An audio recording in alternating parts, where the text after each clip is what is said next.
There are 6 Beyblade seasons. Season 7 of Beyblade Burst is coming out pretty soon, and with that will come many more Beyblade Burst releases. So in today's video, I took 5 Beyblades that had been noticed throughout the seasons for years now. You will probably recognize the names that I'm saying, so these are the 5 Beyblades. First, we have Valkryrie / Valkryie. Second, we have Spriggan / Spriggan. Third, we have Achilles / Achilles. Fourth, we have Dragon. And fifth, we have Fafnir. So today, we are going to be going off the like percentage of all 5 of these different Beyblades. A lot of these have been the main characters' Beyblades in previous seasons, and we're going to be figuring out which Beyblade has the highest like rate. Because I know all of them are really good, but there's one that's always superior.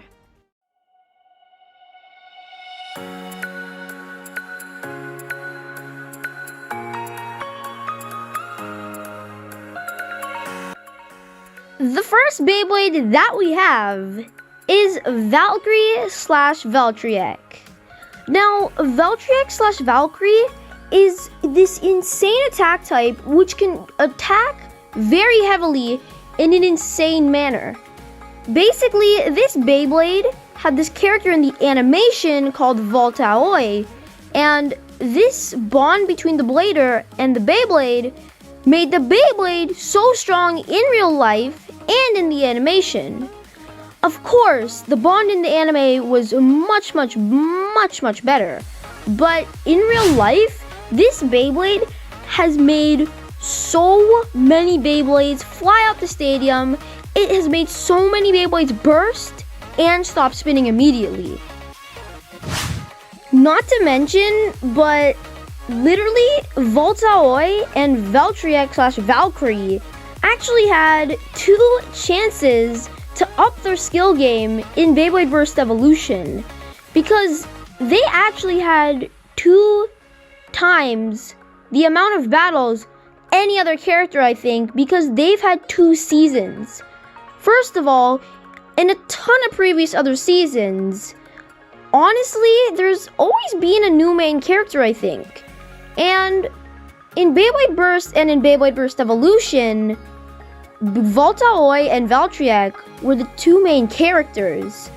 1, Valkryie was the Beyblade's main, and then 2, Valt was the anime's main. Yeah, they've had a lot of battles, and the animations have been insanely cool. Okay, so Valkryrie / Valkryie is clearly an insanely good Beyblade, and that's why I think I'm gonna let it sit at a like percentage of 85%. Now you might be wondering, all of that talk and 85%? Yes, guys, some people just would prefer defense, stamina, or balance type and wouldn't prefer those heavy attacks. So that's why it's 85%. The second Beyblade here is Spriggan / Spriggan. Now this Beyblade honestly brought that variety interest to Beyblade. If I did not see a Spriggan, or if Spriggan just wasn't in the anime at all, nobody even knew that there was a Shu Kurenai or Spriggan, then I don't think there would be much variety to Beyblade until the later seasons. See, in Beyblade Burst Evolution, there was a Beyblade released called Spriggan Requiem. I think this Beyblade had 8 modes, and now the Beyblade Burst Dynamite Spriggan has 16 modes. Let me tell you guys, this Beyblade has evolved so much. There's so much variety to it. There's right spin, left spin. You could even change through every single mode. I'm talking balance, stamina, attack, and defense. And that's why I think I'm gonna give this Beyblade a like percentage of 82%. I feel like just 3% more higher than Valkyrie's is kind of fair, because Valkryrie was the main character from Beyblade Burst to Beyblade Burst Evolution, and it was kind of hard to break from that, from Volt being the main character, and Volt just winning all those battles. So, yeah, I think 82%'s a pretty fair score. Okay, now here is where things start getting interesting. The third Beyblade we have here is Chhoz Achilles / Achilles. Now guys, like, here's the thing.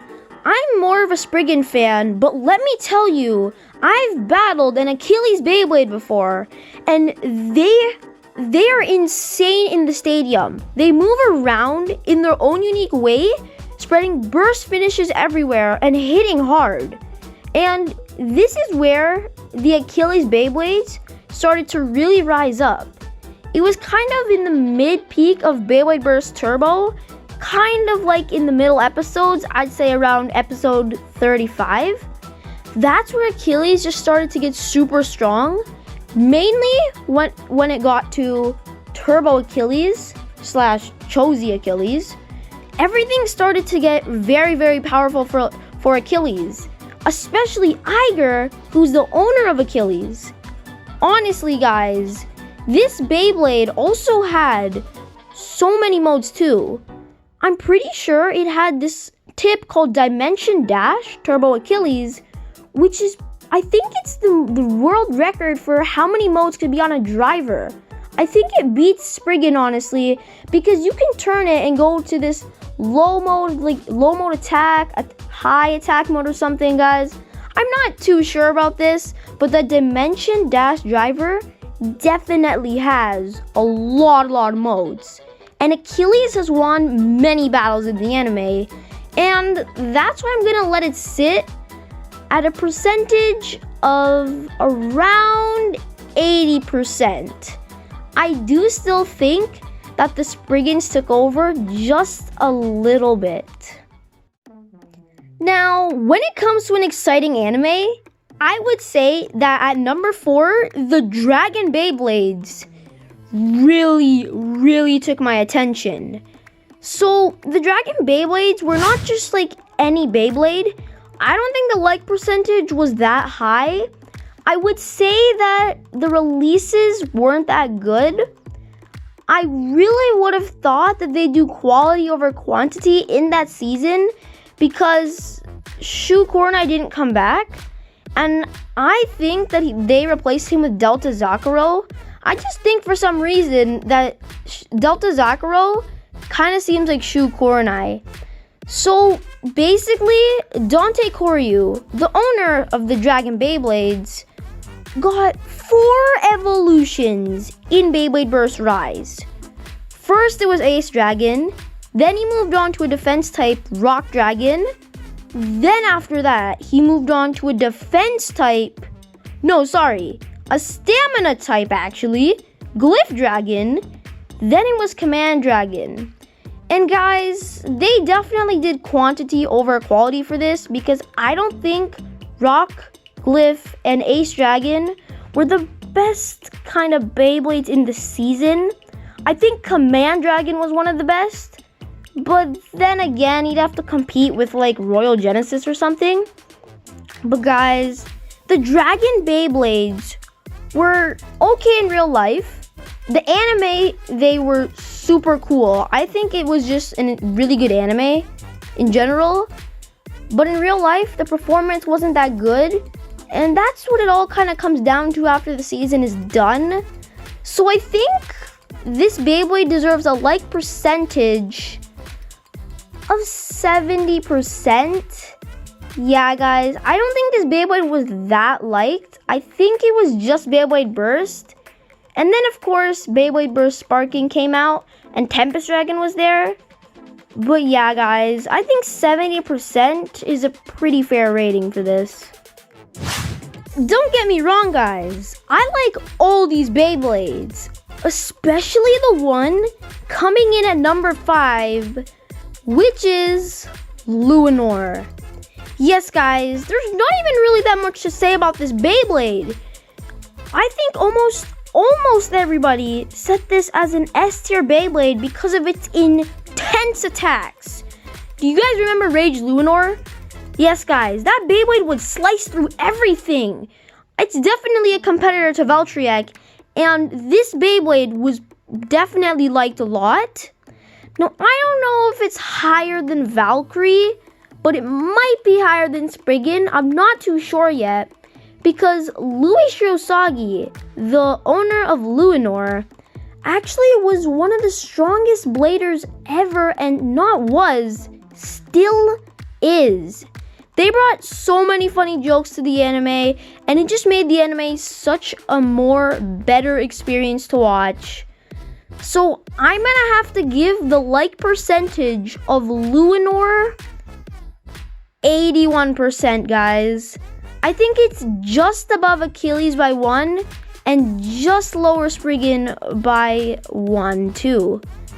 So yeah, I think all of these like percentages are pretty fair. And tell me in the comments below what you think about these choices of Beyblades. And with that, guys, all these Beyblades were super fun, and that is why I'm going to be ending off this video on this note. I hope you guys enjoyed this Beyblade video. If you did, make sure to subscribe, make sure to like, and also don't forget to turn on that crisp notification bell. And with that, guys, I'll see you in the next Beyblade video. Bye, guys!